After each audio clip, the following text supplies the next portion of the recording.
Recently, Bobby Fingers came to the cave. He wanted to fire some geese at Fabio's face, so he brought a mold and we made some ballistics gel geese.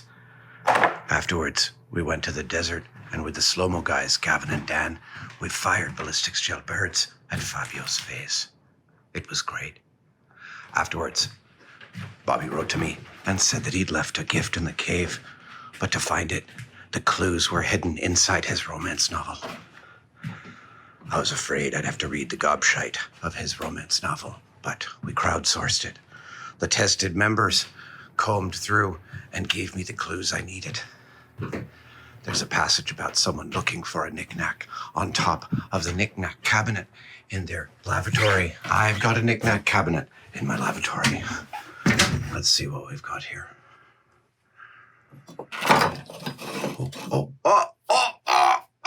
No way. No way. Oh, look at that, ladies and gentlemen. That is Fabio in the act of being goosed.